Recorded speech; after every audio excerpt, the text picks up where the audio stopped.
How to care for a Shih Tzu puppy.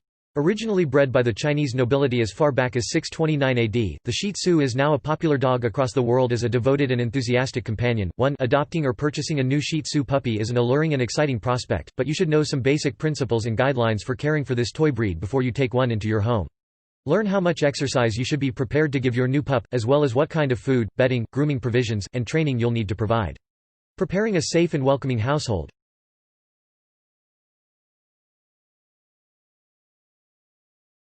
Puppy-proof your home. Your new Shih Tzu will be a curious little canine with no sense of boundaries, so you'll have to make sure your home is an appropriate and safe place for such a playful and inquisitive new inhabitant. Place all shoes and chewable items out of reach, install locks on cabinets containing harmful household chemicals, and bundle up and remove any exposed cords which could look like tempting chew toys.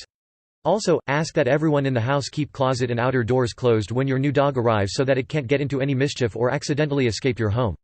You might know to keep bags of dog kibble tucked into locked cabinets or bins, but don't forget that dogs, and especially puppies, are attracted to people foods as well. Don't leave half-eaten bags of chips or candy out, and make sure that all kitchen items are stored out of reach from your canine companion. Dried fruit, chocolate, and allium vegetables like onions and garlic are particularly harmful to dogs, so be especially careful with these items. 3. Purchase a crate and bedding. Your new puppy needs a crate for many reasons. First of all, it will present them with a warm, safe den which they can retreat to when feeling tired, overwhelmed, or anxious. Secondly, it will help you to potty train a breed known for being somewhat difficult when it comes to housebreaking. You should select a well-ventilated crate big enough to allow your dog to stand up, turn around, and lay down when it reaches full, adult size.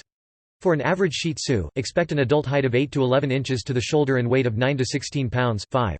Never leave a puppy younger than 6 months old in the crate for more than 3 to 4 hours at a time, and don't ever use the crate as punishment. If you do, the puppy will associate the crate with negative emotions and will no longer perceive it as a restful, secure space. 6. Buy stainless steel food and water dishes. You should have food and water available to your new puppy the minute it enters the home, so make sure you purchase a set of dog bowls ahead of time. While you can find any number of ceramic or stoneware bowls on the market, stainless steel is your best option. It's dishwasher safe, durable, and untainted with any lead-based paints or glazes. When you first bring your puppy home, you might want to feed it the food its shelter or breeder was feeding in order to ease the transition.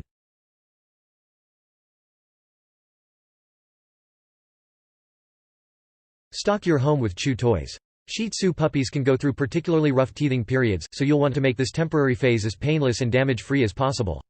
Provide plenty of hard rubber toys so that your dog won't take its teething frustration out on furniture and household items, and purchase special freezable toys in order to alleviate the pain of swollen gums.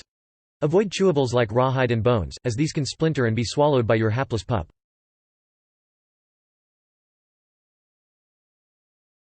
Make sure you have an appropriately sized collar and leash. Even at full size, your Shih Tzu won't be powerful enough to break away from an average leash, but you should still make sure that your walking supplies are sturdy and safe.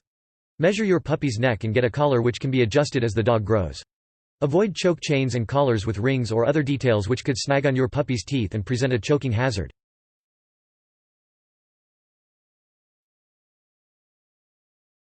Contact your breeder or shelter about your new puppy's background. Whether you're adopting from a shelter or purchasing from a breeder or pet store, you should obtain the proper records verifying your dog's health, history, and any other relevant documentation like spay-neuter certification.